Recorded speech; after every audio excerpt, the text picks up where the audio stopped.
And if your body is meaningless, that's a big part of who you are. No wonder young people are becoming more and more depressed. They're being told that their body is not, has no higher purpose or dignity. Nancy, welcome back. It's been a number of years, but it's so good to have you back here at Focus on the Family. Thank you. It's good to be here. Now, you're teaching. That's extraordinary. I love that. Do you think things, we always talk about the snow was deeper. We went to school uphill both ways back when we were kids. Are you seeing a real big shift in young people today from 20, 30 years ago? What do you think? What are your observations telling you? Well, first of all, the pandemic made a big difference. College students are coming in with high school level skills. Right. They've definitely lost a lot during the pandemic.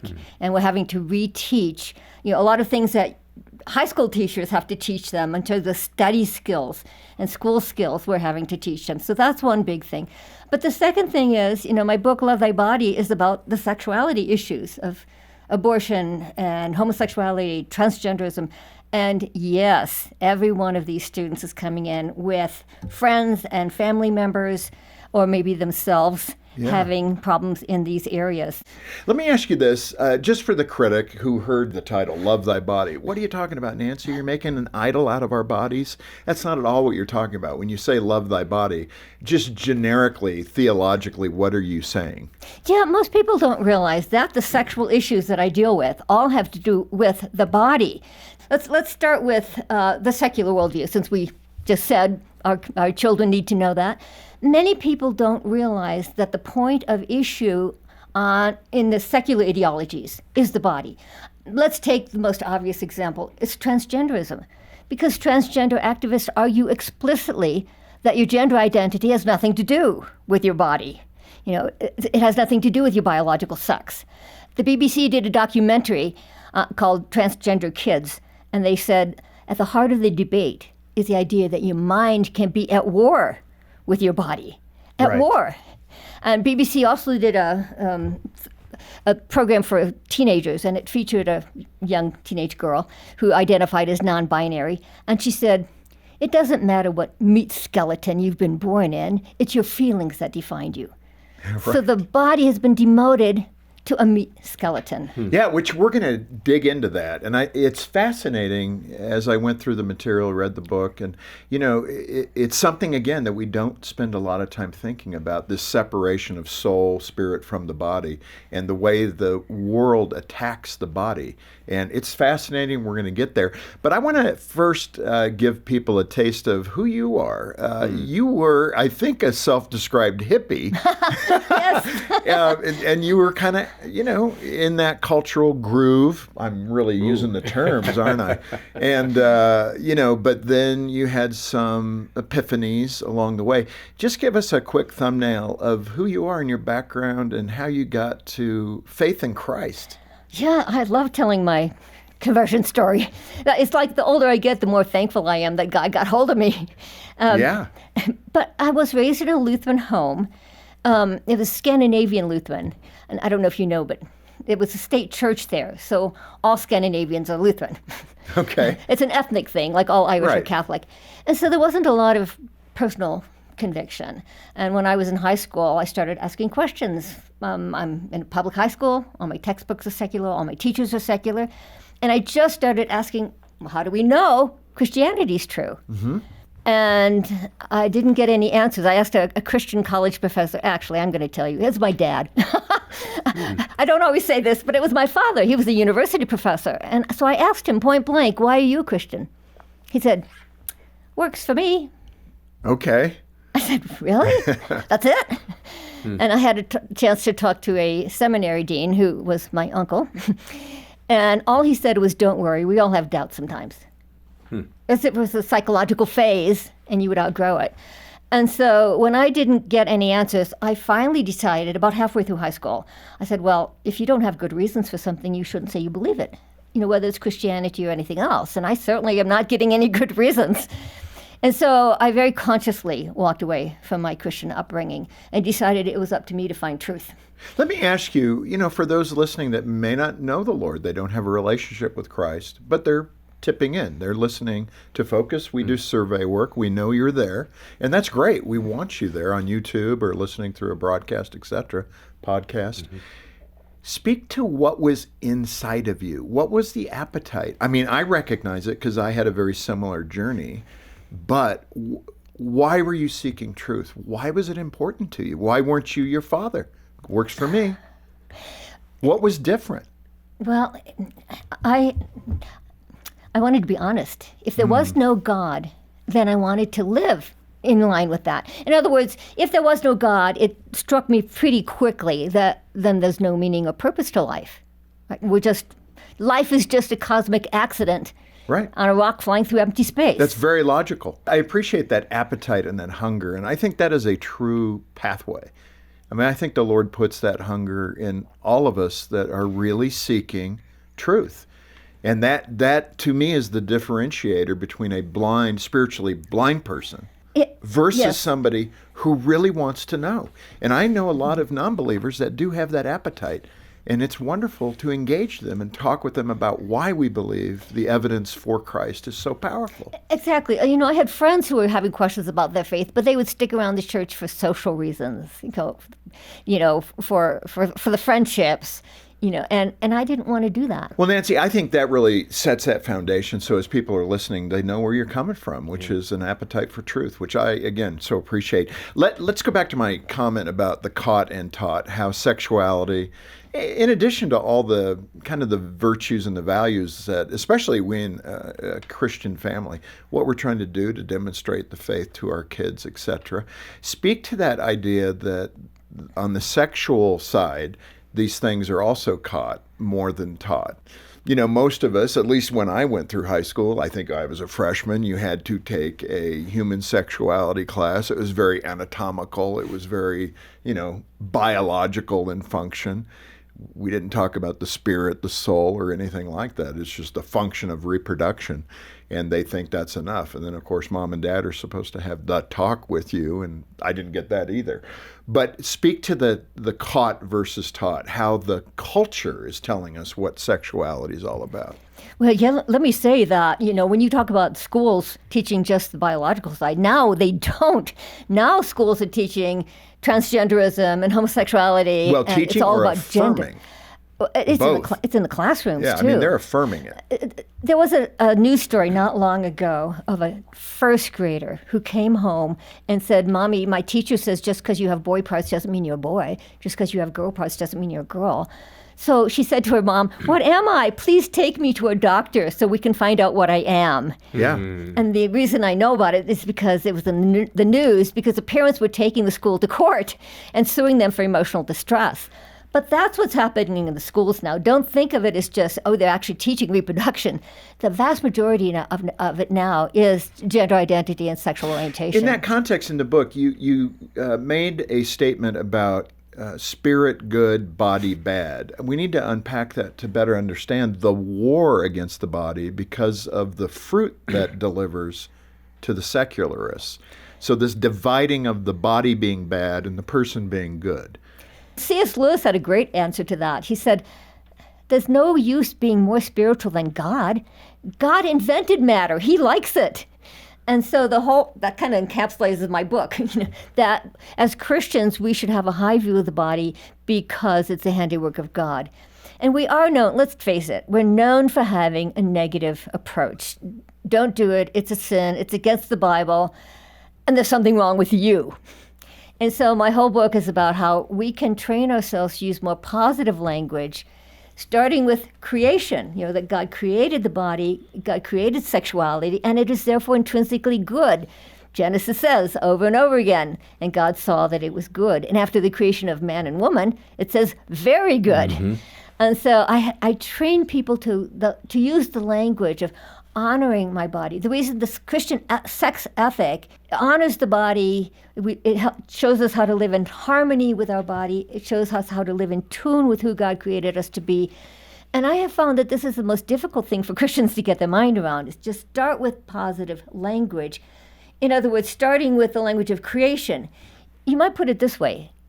Most of our messages start with the fall. You're a sinner. You need to get saved. The sort of classic revivalist message. And that's true.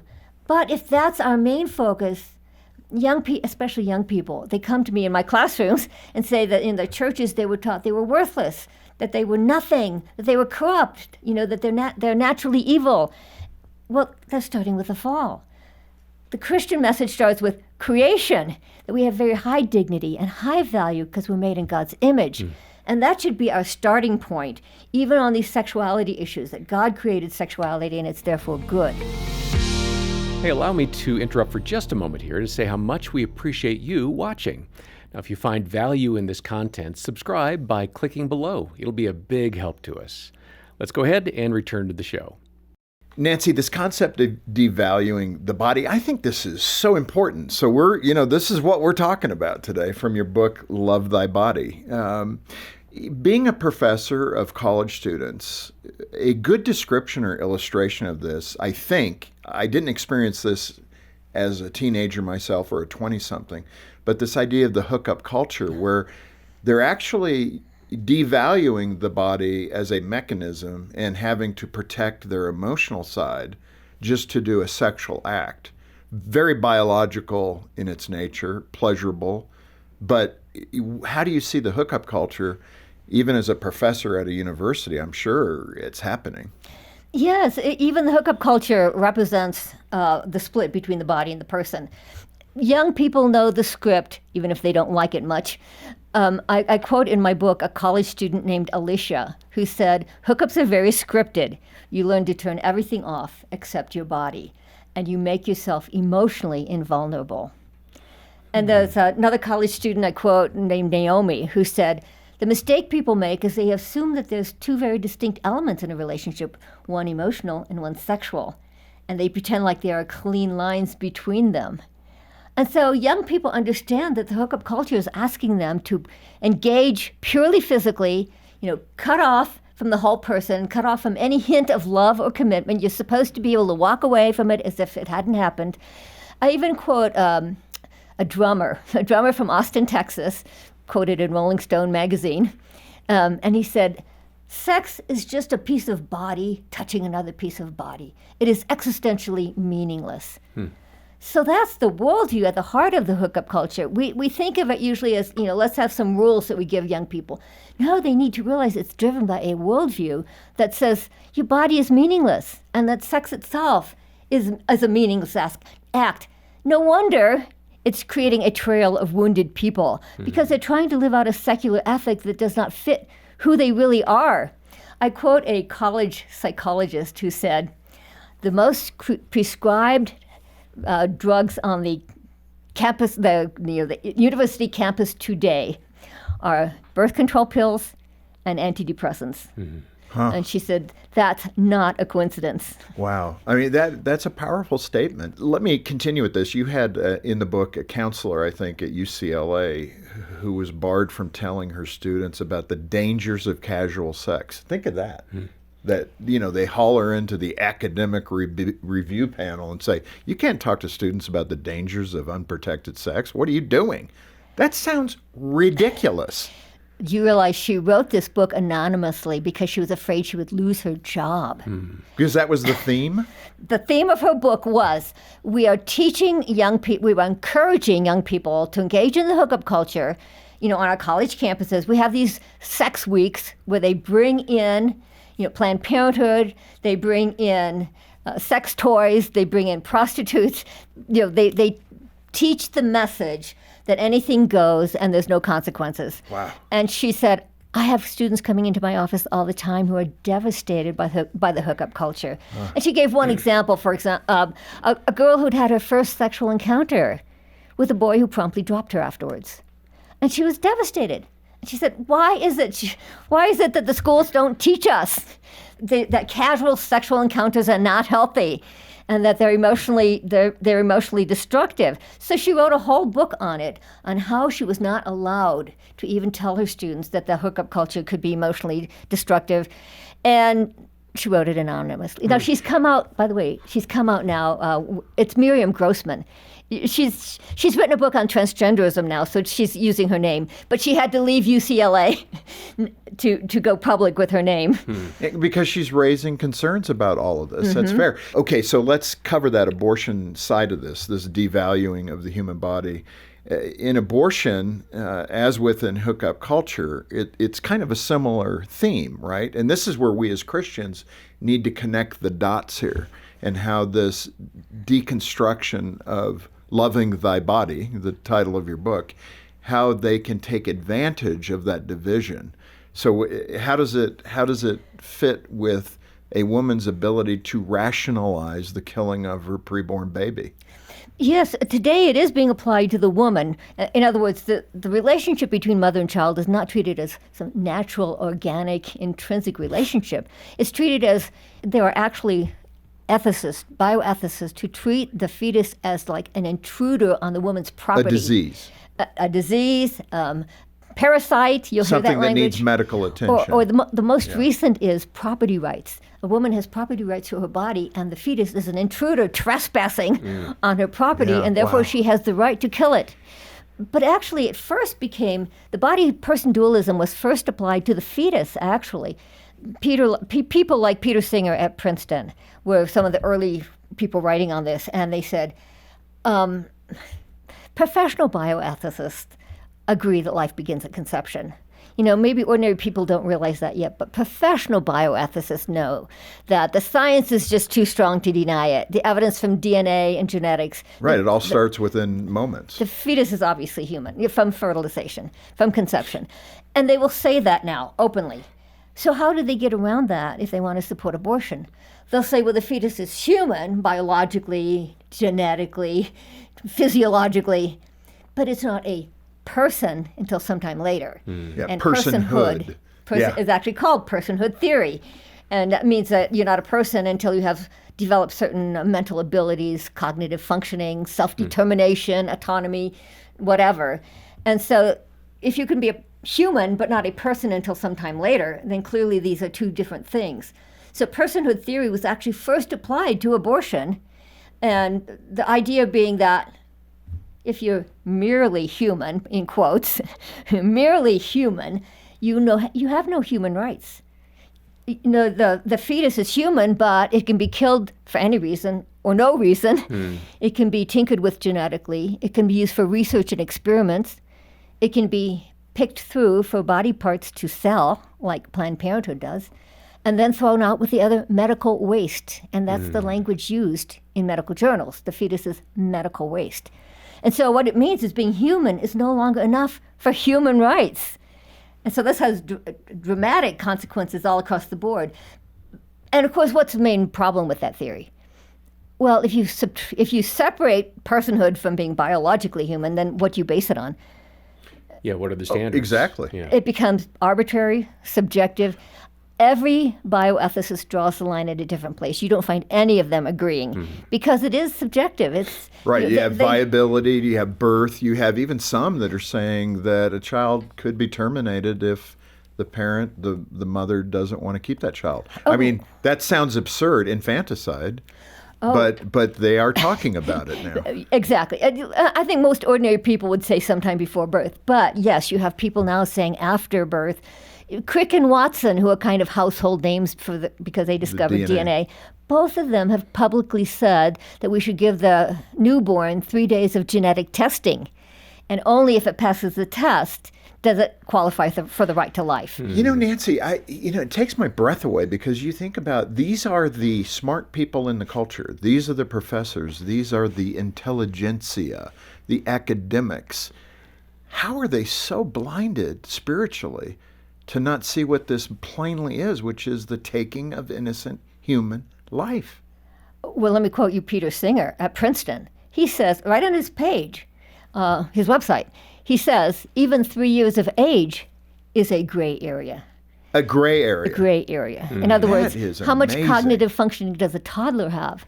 So that's what we're up against today, is that personhood is so subjective that maybe even 3-year-olds are not persons. Let me push pause to say a quick thank you for joining us today. And if you find this content meaningful, please hit the subscribe button so we can keep growing and improving together.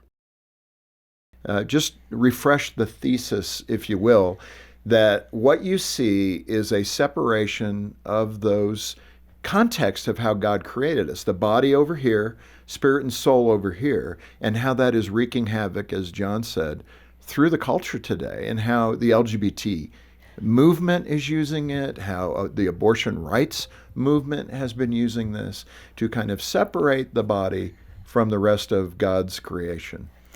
I think I'll start with a quote from a book. I think it was the first book to come out on an academic level defending transgenderism. And of course, I have to, like you said, I have to read those guys because what the academics say is what filters down to ordinary people. And they tend to be trend setters. Yes, Yeah. it will filter down. Plato said philosophers should rule the world, and they do about 200 years after they die. Yeah, that's really true. And so that's why it's good to know secular worldviews, because our children are picking up secular worldviews. Whether they're in public school or in Christian school or homeschool, they are picking up, they're absorbing secular ideas. And so we need to train them in how to have a critical grid. But here was an academic Princeton University professor writing a book defending transgenderism. And to my surprise, she first started by acknowledging that transgenderism involves inner division, inner conflict, self-estrangement, self-alienation, because your gender is separate from your biology. But then she said, that doesn't matter. And here's why. She said, because this is a direct quote, what the body tells us is nothing. It has no meaning at all. Wow. So that's the heart of what's being taught all the way down to first graders today. Well, think of the juxtaposition of that with Paul, saying God's nature is clearly in front of you. I mean, I would suggest Paul is saying the opposite. He's saying the That opposite. by observing nature, you see God. And it's evident to observation that living things are structured for a purpose. That eyes are for seeing, ears are for hearing, wings are for flying. In fact, the development of the entire organism is driven by an inbuilt plan or blueprint, DNA.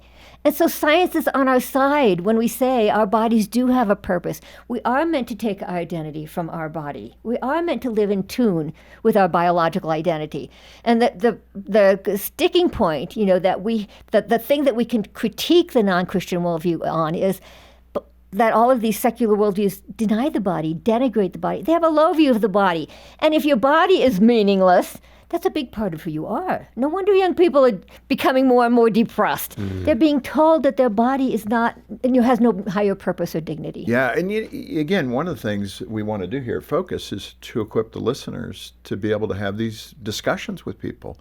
The secularists, the atheists, the non-God-oriented folks have just been so aggressive getting out there, and the church generally has just somehow confused courtesy and kindness with tolerance, and we just kind of back up and we don't confront that. And you don't have to be mean-spirited to confront these things. Confronting something means speak the truth to it and hopefully be equipped. So that's why we're talking with you about these concepts. Well, it's a lot easier to tell people the Christian worldview if you can say it in a positive way. If you can say, well, the Christian ethic is based on honoring your body, living in tune with your body. Let me give you. That sounds so positive. Here's one of my favorite quotes was from a young woman who lived as a lesbian for many years, and then became a Christian. And today she's married to a man. You have to say that. Yeah. Married to a man and has 2 kids. And she said the turning point came when I came to trust that God had made me female for a reason. And I wanted to, this is a direct quote, I wanted to honor my body by living in accord with the Creator's design. Right. Okay, that's the positive language. There is a yielding that's required. That's faith, a yielding of your desires over God's creative intentions for us. Let's move to the NPR interview. They did an interview with you until they asked a question. You gave an answer that it felt like they couldn't handle. But what was that exchange about? Yeah, so it was an NPR program in San Francisco, which I thought could be challenging anyway. Right. But it was a pre-interview where the producer, kind of feels you out, and he asked me about my views on abortion. And he himself commented that most people think abortion is okay until the fetus becomes a person. And I said, well, there's a lot of philosophical baggage in that phrase, because you're assuming that the body, the fetus can be biologically human, but not a person. I said, that's a very fragmented view of the human being, a very fractured view that you could somehow divide the person and the body. I said, the pro-life view is holistic, because what we're saying is the body participates in the dignity and value of the whole person. And he didn't have an answer. I mean, there's silence. So then I continued. I said that the pro-choice view is exclusive. It says some people don't measure up. They don't make the cut. They don't qualify for the status of personhood. I said the pro-life view is inclusive. As long as you remember the human race, you're in. You have count. dignity. You have the full dignity of philosophers put it this way. You're part of the moral community, meaning the people who we have a moral commitment to. Now, isn't that the contradiction for those people that believe they're the all-inclusive people? Yes. Yet they're not. And how, that's difficult. How do you peel those blinders off to say you're thinking you're inclusive, but you're actually exclusive? Mm-hmm. I was using liberal buzzwords, like holistic and inclusive. And by the way, the end of that story is a few days later, I got a phone call saying, well, we've decided to cancel that program. Yeah, there's a little manipulation. Right? We don't want somebody who has a deep thought on this from the other side. You tell a story also in the book of Martin Pistorius. What was significant about his story, and how did that undergird this dignity concept? He had an unusual case where it's called locked-in syndrome, and that's where your brain can be perfectly alert and alive, but you can't move your body. And so he had a coma, and then his brain came alive, but he couldn't move his body. And so people thought he was a vegetable. His parents were advised to just put him away in an institution and forget about him. But his father refused. His father got him up every day and bathed him and fed him and took him to a daycare center, for disabled people. And then his mother, even in a moment of frustration, in his presence, actually said, I wish you would just die.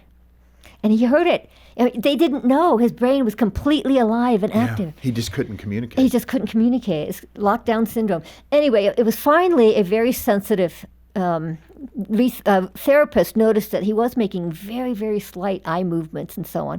So she had him tested, and to their shock, his brain was completely normal. And he has since recovered and has a job and is married and is living an almost normal life. But the point is, what if people had said, oh, look, he has no normal functioning. He's not a person. This is where abortion and euthanasia are related. Mm-hmm. Abortion says you're not a person until you have a certain level of cognitive functioning. Euthanasia says if you lose a certain level of cognitive functioning, a certain level of mental ability, below the line. You are no longer a person. And this is what bioethicists actually argue. They were once a person, but now they are only a body, as one bioethicist put it. And at that point, your treatment can be withheld. Your food and water can be discontinued. Your organs can be harvested. That was that case of Shivo many years ago.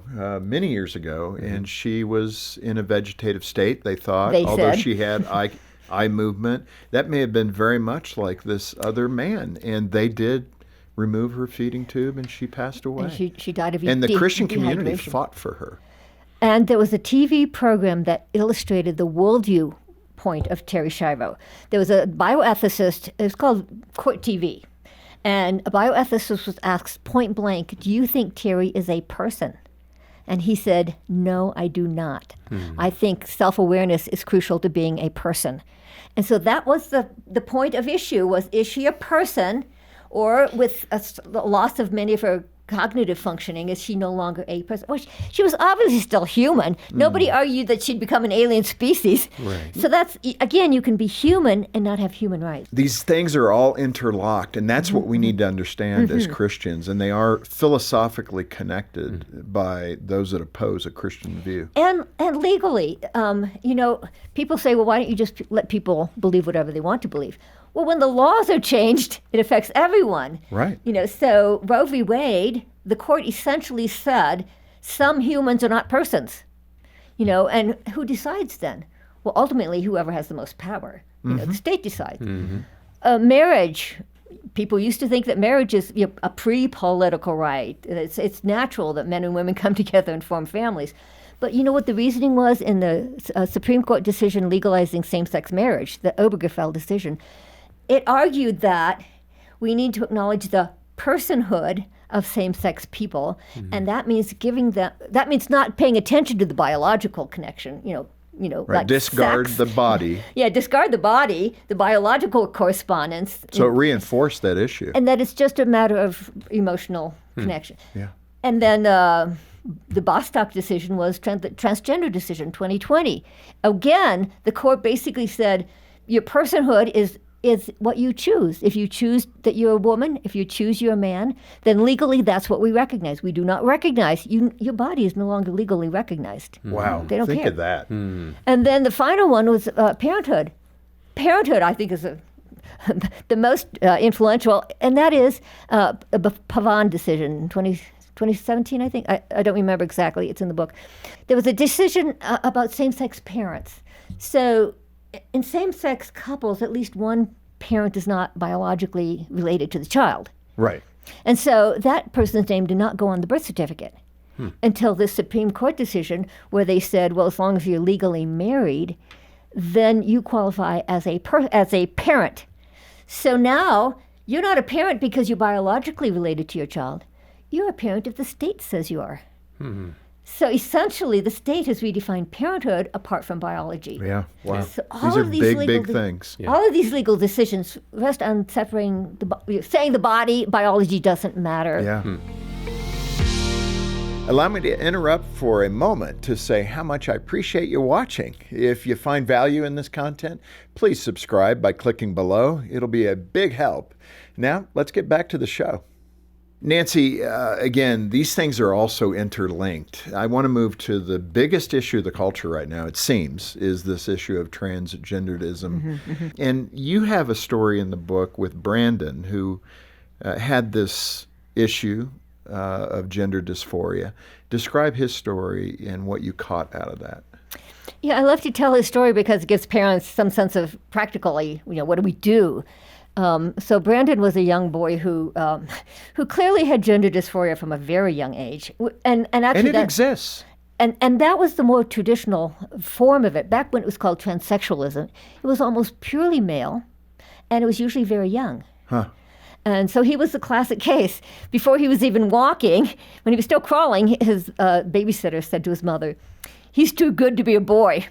By which she meant he was sweet, gentle, compliant, and the things we normally associate with girls. And when he was in preschool, when his mother picked him up, invariably he was playing with the little girls and not the little boys. Already in elementary school, he was coming to his parents weeping and saying, "I don't fit anywhere." The boys like sports and video games. Girls like emotions and relationships. And he said, "I like what girls like. I'm interested in the things girls are. God should have made me a girl." And it's very painful. By the time he was in his early teens, he was looking on the internet for a sex reassignment surgery. So what did his parents do? First of all, they made sure he knew that they loved him just the way he was. They did not try to change him. I have a friend who is a former homosexual, and he said, when I was young, I liked music and art. And my father was baffled and kept trying to toughen me up by pushing me into sports and other more traditionally masculine activities. But Brandon's parents didn't do that. They said it's perfectly okay to be a gentle, sensitive, emotional boy. It does not mean you're really a girl. And they said it could be that God has gifted you for one of the caring professions, like counselor, psychologist, healthcare worker. And of course, it's also okay for a girl to be gender nonconforming, to be more rational or interested in some STEM subjects. What his parents' favorite line, which they said over and over again, was, "It's not you that's wrong, it's the stereotypes that are wrong." They took him through the gifts of the Spirit. Prophecy and teaching are not masculine, as we might expect, when mercy and service are not feminine. The text says that the Holy Spirit distributes them to individuals as he wills.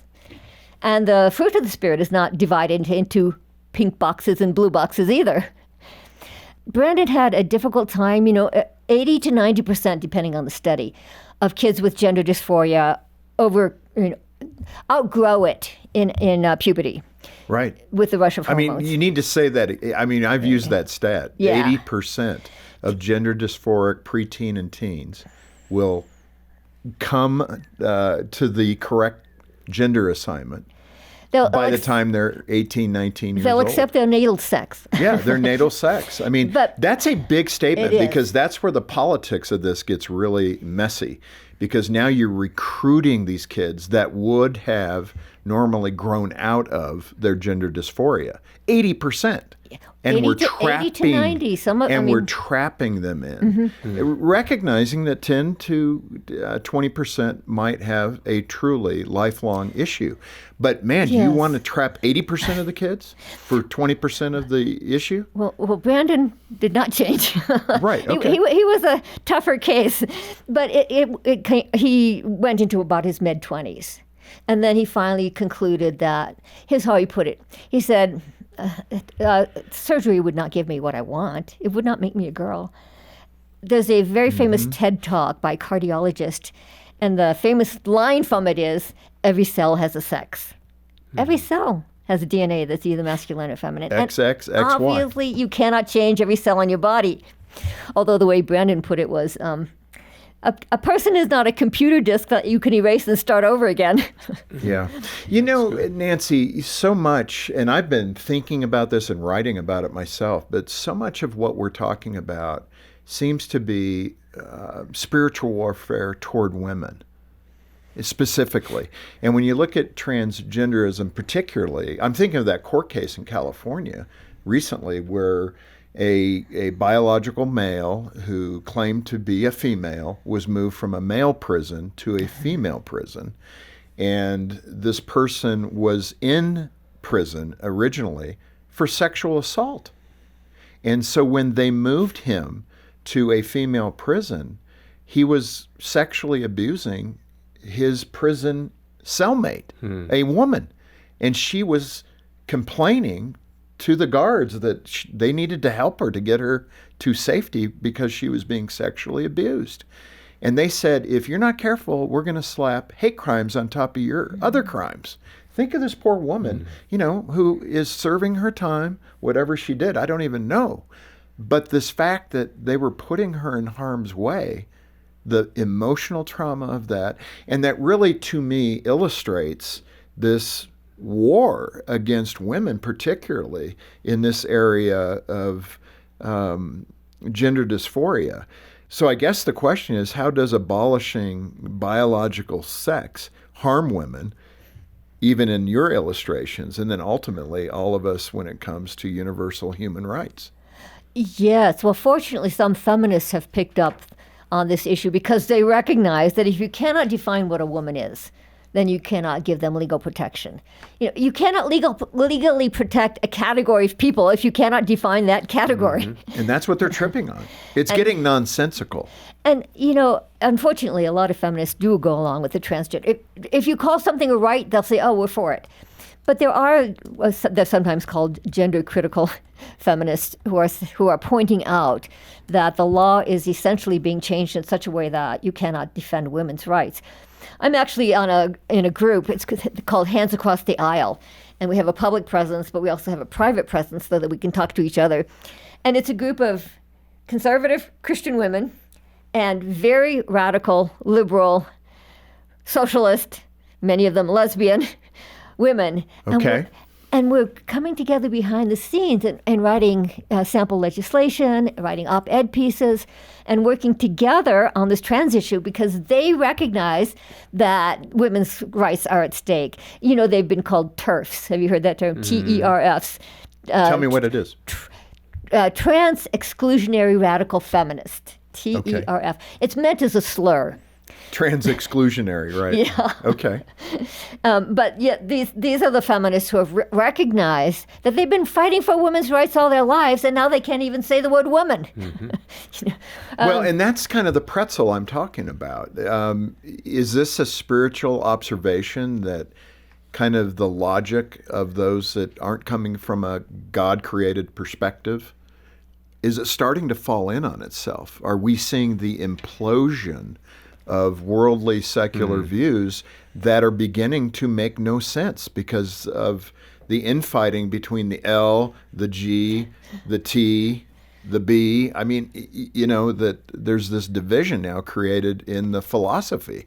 Well, the cool thing is that now we have the growing numbers of detransitioners. Right. And this is great because they can tell us they've been there and back.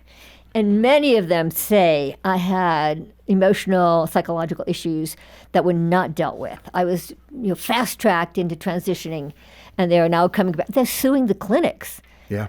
And as you know, about 25 states now have actually passed laws against medical interventions, puberty blockers, cross-sex hormones and surgeries for minors. 25 states. So well, and in part because Europe has recognized that it does more harm than good. And I certainly applaud Europe for looking at the data, right? Let's give them a hand clap for looking at it and saying, okay, we're going to stop intervening. Yeah, and it's partly because they allowed it earlier, so they've seen it for a longer time. Correct.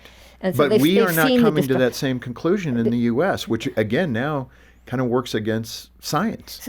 Sweden had the longest study, and Yeah. they found that young people who transitioned did not do better, that their suicide rates were actually higher.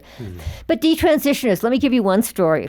So there's a girl who, I read her interview, she had transitioned to a boy identity at age 11, has lived as a trans boy for 3 years, and then at age 14 reclaimed her identity as a girl. And here's what she said. The turning point came when I realized, direct quote, it's not conversion therapy to learn to love your body. Huh. And I thought, even the secular people are seeing this, because this was on a very secular liberal website. Yes. And even secular people are beginning to say that. You'll see them calling it transgender ideology is body hatred. Or they'll say transgender ideology is biology denial. Here's the application. If you're dealing with these children in your family, in your church, in your classroom, they are very emotionally fragile kids. Yeah. And so they do need to be treated with gentleness and care. And frankly, I think that as Christians, another practical rule is we need to be going out of our way to find these kids because they are being targeted. The kids who are gender nonconforming, the ones who don't quite fit and who know they don't, and who are feeling gender distress because of it, they are being targeted. I have a niece who was homeschooled until about 5th grade, and then when she went to public school, the kids said, "You're gay, you're lesbian." She said, "No, I'm not." "Yes, you are." Yeah. In other words, she was a little bit more masculine in her presentation. And so, well, she wasn't from a Christian family, so she finally decided maybe they were right. And now she's a lesbian. But she was targeted by her classmates. Right. Recruited. And another niece, by the way, my brother's daughter, same thing. She was 11 years old. And she said, the kids are constantly asking each other, "Are you gay? Are you trans?" Because it's cool now. Nobody wants to be a boring old heterosexual.